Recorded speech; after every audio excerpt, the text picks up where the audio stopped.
Hello everyone, good morning. आज हम आपके पास एक नई वीडियो लेके आए हैं। थर्मोडायनेमिक्स चैप्टर से रिलेटेड आपके पास आर्टिकल करवाएंगे हम। सेकेंडली डीएस, हम आपको आज जो करवाएंगे वो आपके पास है सेकेंड लॉ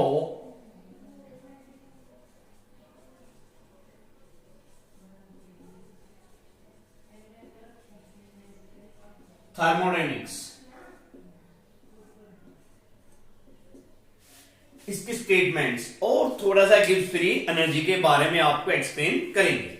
और बच्चों, हम कोशिश करेंगे कि इस वीडियो के द्वारा आपको हर आपके एनसीईआरटी से प्रॉब्लम है जो रिलेटेड है in this topic second law thermodynamics and Gibbs free energy. Second topic जो रहेगा आपका वो ये रहेगा गिब्स फ्री एनर्जी। इससे रिलेटेड जो भी है आपकी सॉल्व करने की कोशिश करेंगे। ठीक है, आप वीडियो को देखिए और देखते रहिए। चैनल, मेरे चैनल जो साइको केमिस्ट्री है उसको सब्सक्राइब भी कीजिए।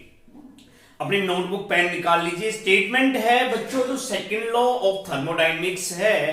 थर्मोडायनेमिक्स का जो सेकंड लॉ आपके पास आप पढ़ा होगे, फर्स्ट के बाद में हमने पढ़ा कीजिए ऑल स्पॉन्टेनियस प्रोसेस। इसकी जो स्टेटमेंट है फर्स्ट स्टेटमेंट है कि ऑल स्पॉन्टेनियस हमारे पास प्रोसेस जिसके अंदर आप अक्रिंग करते हैं प्रोसेस, जो सारे प्रोसेस आप कर सकते हैं are thermodynamically irreversible.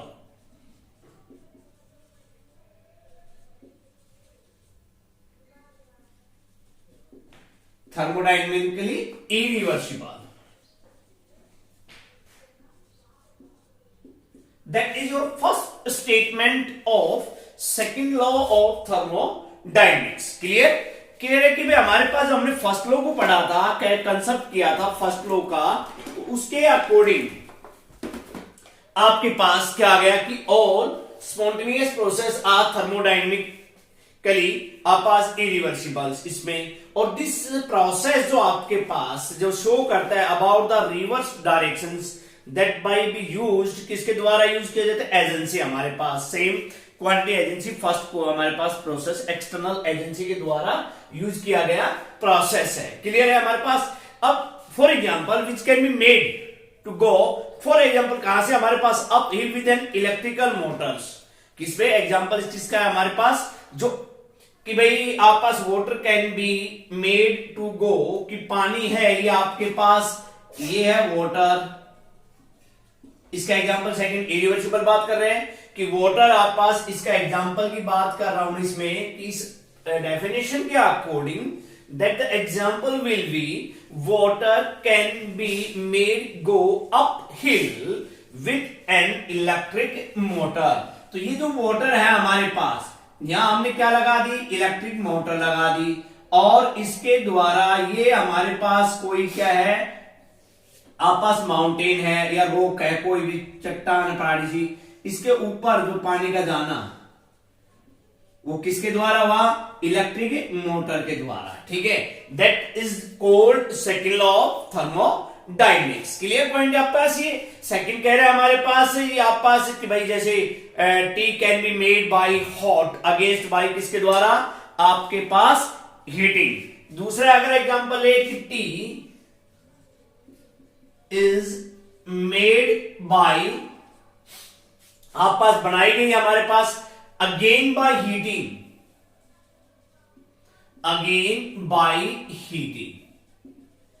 that is the two examples which can be related to second law of thermodynamics. Your first definitions, the first definition is all spontaneous process can be thermodynamically irreversible, and the examples is कि water can be आपके पास made to go hill किसके द्वारा? By a electric motor, with an electric motor. Second क्या कह रहे हैं? T is made by again heating. That is the two example of first definition. Clear फल।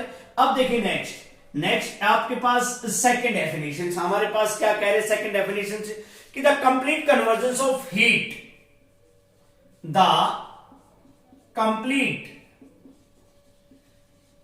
Conversion of heat into work, देखिए यहां पे पॉइंट कुछ हुआ कि जहां पे कंप्लीट कन्वर्जन ऑफ हीट किसके अंदर हो गया हमारे पास, वर्क के अंदर हो गया हमारे पास, ठीक है ना, इज इम्पॉसिबल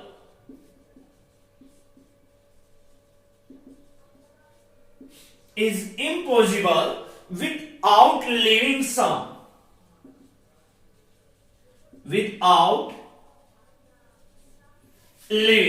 आपके पास सम effects.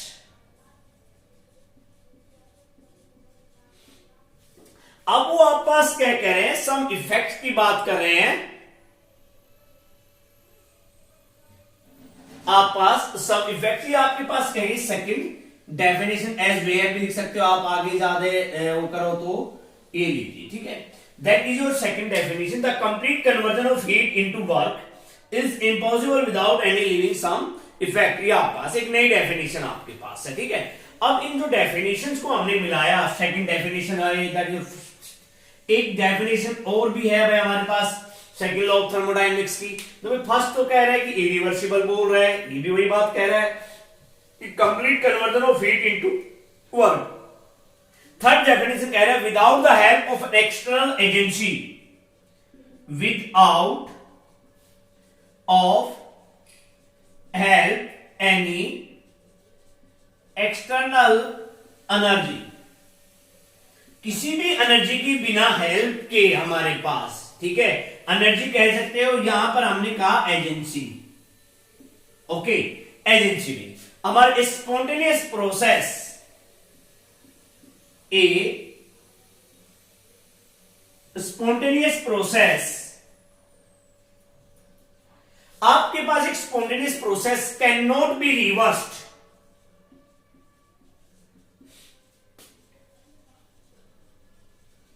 clear point? That is your third definition. These are the three definitions which can be shown by second law, which can be explained second law thermodynamics. भाई कह रहा है कि जो फर्स्ट लॉ और second law हमने क्या पढ़ा कि without any help any external energy agency spontaneous process can not be reversed. जो रिवर्स नहीं होता means can not be flow by itself, मतलब इसका it means cannot be flow by itself up from a colder to heater। हमारे पास एक colder to heater मतलब एक ठंडी जगह से एक गर्म जगह के, उस प्रोसेस को हमने क्या कहा, सेकंड लॉ थर्मोडायनेमिक्स। क्लियर है? इन जब तीन डेफिनेशंस को क्लियर हो जाती है तो उसके बाद में हम इनका जो सम लिखते हैं वो आपके पास क्या है, देखिए आप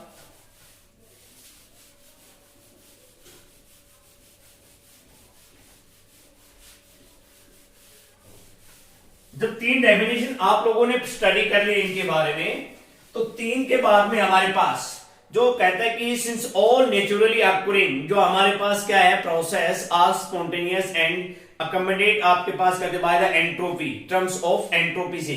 तो इसका मतलब क्या कहते हैं कि भाई हमारे पास क्या है कि the entropy of the universe, इसका लास्ट कह सकते हो कि एट लास्ट क्या कह सकते हो आप, the entropy of universe, the entropy of universe is continuously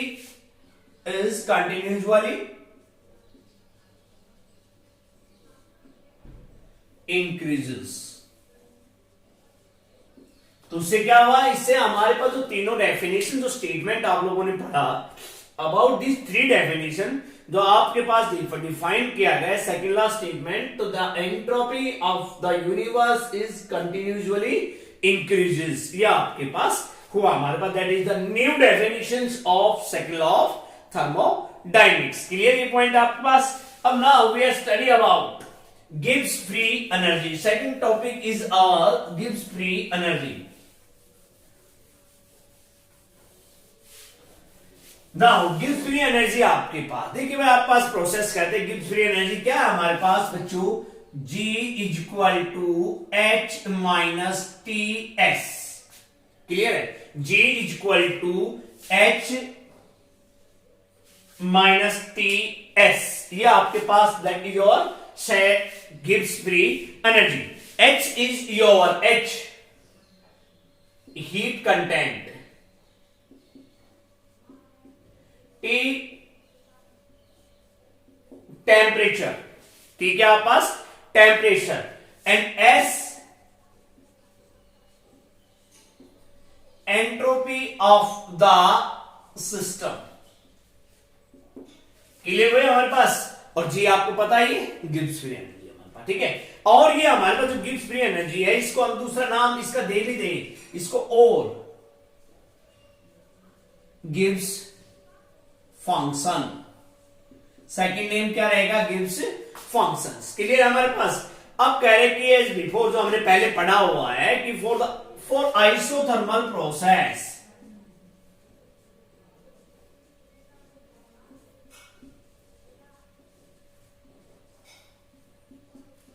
for isothermal process में हमारे पास क्या है कि भाई G1 इज इक्वल टू, जी को देखो हमने 1 मान लिया हमारे पास, H1 माइनस TS1।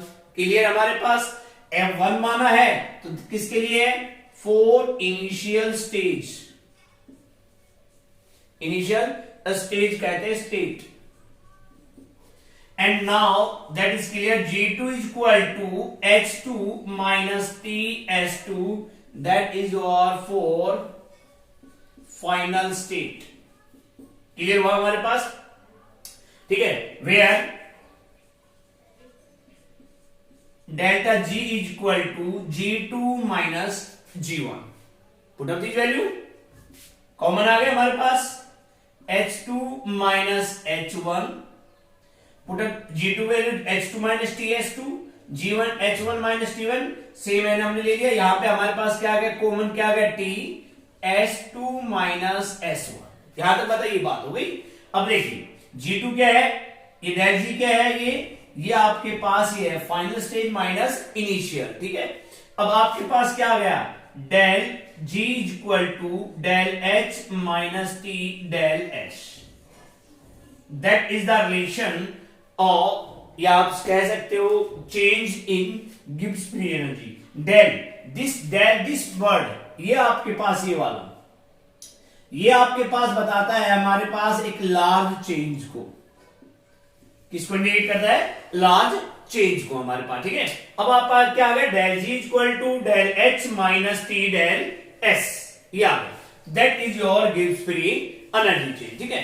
अब इसको हम थोड़ा एक प्रोसेस पढ़ते हैं कि Gibbs free energy, I think that आप लोगों को नोट कर लिया होगा। अभी हम जो पढ़ेंगे वो आप पास क्या रहेगा कि जो गिब्स फ्री एनर्जी है उसको यूजफुल वर्क डन में कैसे हम उसको रिलेट करते हैं, रिलेशन है उनका आपके पास, ठीक है।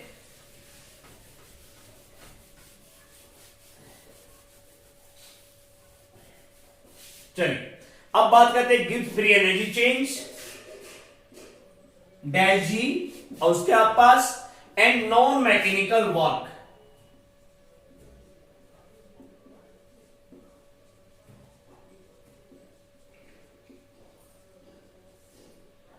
एंड नॉन मैकेनिकल वर्क, जिसको आप बोल भी सकते हो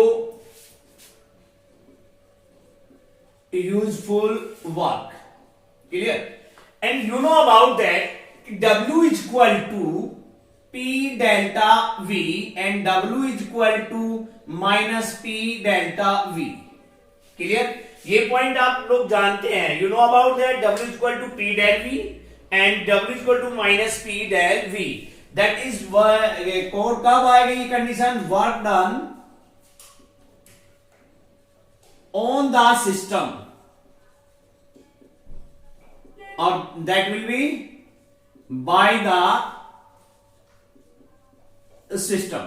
कब आएगा पास, ऑन द सिस्टम और बाय द सिस्टम। चलो चेक करते हैं इसको। हमारे पास कह रहे कि गिव्स फ्री एनर्जी चेंज, मैं यहां से स्टार्ट करता है, ठीक है। हमारे पास भाई करते हैं कि analysis spontaneity process, another important except of gives free energy is that, करते हैं कि gives free energy is that thermodynamically quantity of a system is of a system the decrease in whose value a process is equal to the maximum possible useful work that can be obtained from the system। तो इसका जो use energy change होती है किसमें होती है, maximum useful work में, और वो कहां से प्राप्त होता है, हमें सिस्टम से प्राप्त होता है। किससे प्राप्त होता है, हमें वो सिस्टम से प्राप्त होता है। ठीक है, तो वो आपके पास क्या कह रहे हैं कि रिलेशनशिप बिटवीन हीट एब्जॉर्ब, आपके पास कह रहे हैं रिलेशनशिप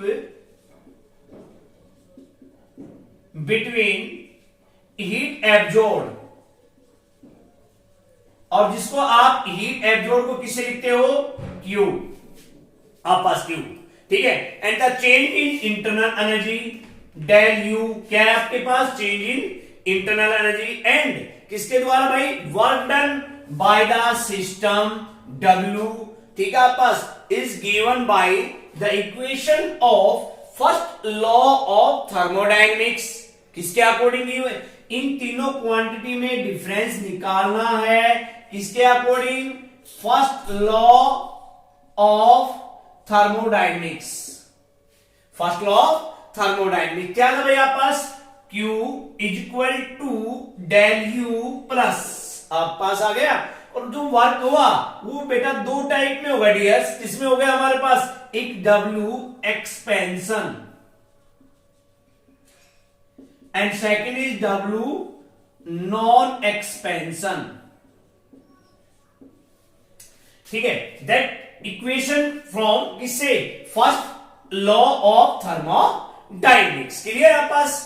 बट ये क्या कह दिया गया, under given condition of pressure, under given set of condition of pressure, कि आपके पास प्रेशर का मतलब कॉन्स्टेंटली प्रेशर दिया गया हमारे पास, the expansion work done will B,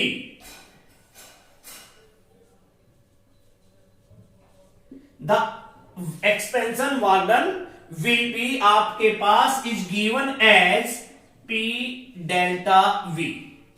क्या गिवन हमारे पास, ये P del V।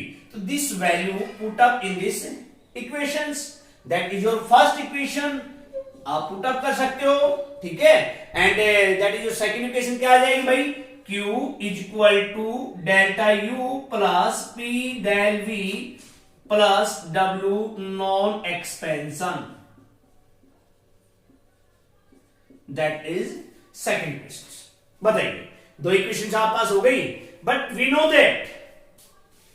No that del U plus P del V is equal to del H.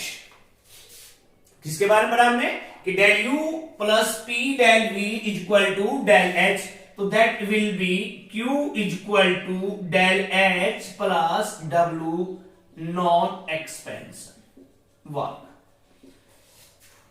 बताइए, यहां तक आपकी बात हो गई क्लियर।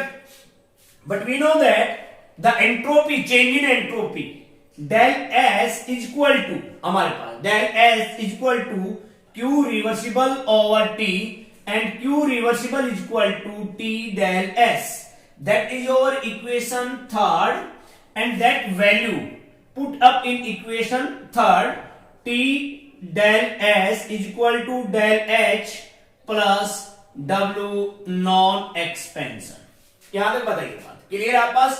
तो क्या आ गया, T del S equal to del H आपके पास ये आ गया। ठीक है, अब देखिए डेल एच इसको इधर ले आए एक को, तो हमारे पास क्या आ गया, del H minus T del S is equal to minus W non expansion.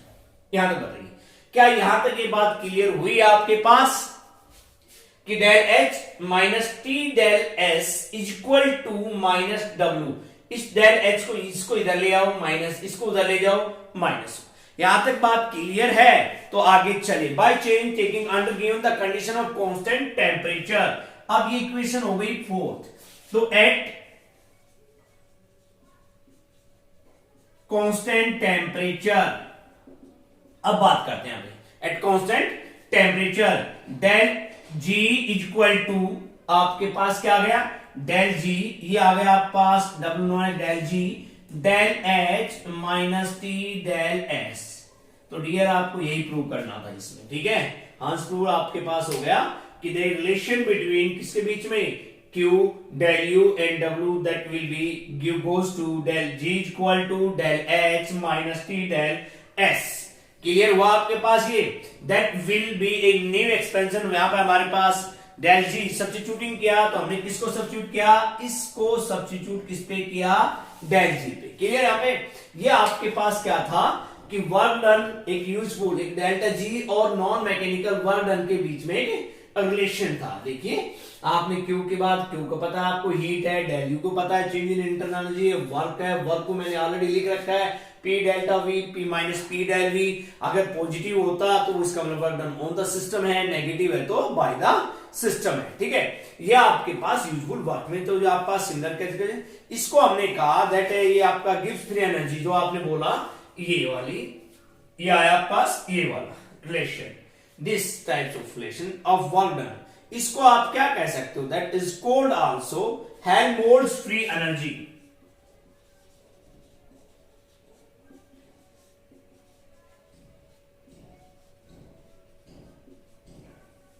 इसका ये नाम भी हो सकता है। ठीक है, साइंटिस्ट थे हमारे जो उन्होंने इसको डिस्कवर किया, डेल वर्ड लगा दिया चेंज। चलो एक अगर ये हो गया है, नोट कर लिया आप लोगों ने, देखो नोट साथ साथ कर लीजिए डियर्स, आपका काम आएगा, that is very important questions. अभी इससे रिलेटेड एक आपको न्यूमेरिकल भी देखते हैं क्या होता है उस न्यूमेरिकल्स में।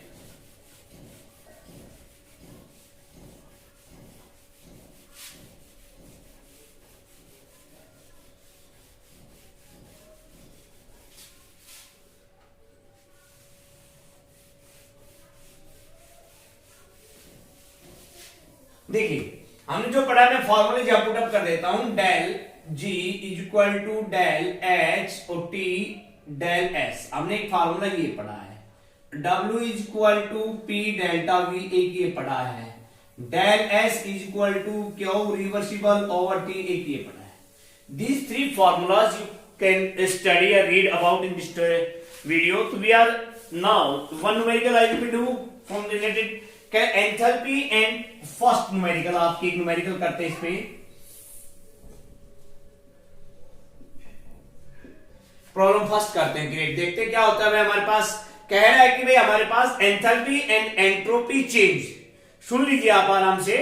देखिए मैं बोल रहा हूं, इसको लिख भी नहीं रहा हूं, कुछ बता रहा हूं कि एंथैल्पी एंड एंट्रोपी चेंज दो चीजें हो गई, एंथैल्पी भी है और एंट्रोपी भी है ऑफ ए रिएक्शन आर, जो दी गई है हमारे पास डेल एच हमारे पास दिया गया है और डेल एस, ये तो बोला है enthalpy and entropy change of a reactions are 40.63 kilo joule per mole. ये दी गई आपके पास चेंज इन एनर्जी। ठीक है, एंट्रोपी क्या दिया गया भैया पास 108.8 आपके पास जूल पर केल्विन पर मोल।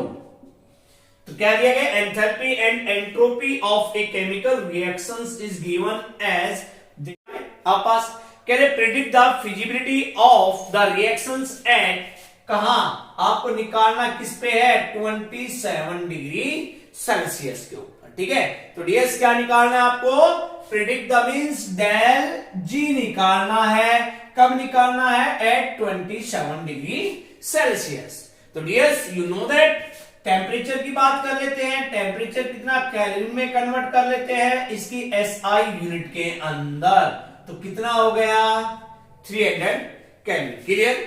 अब देखिए डेल एच आपके पास वी नो दैट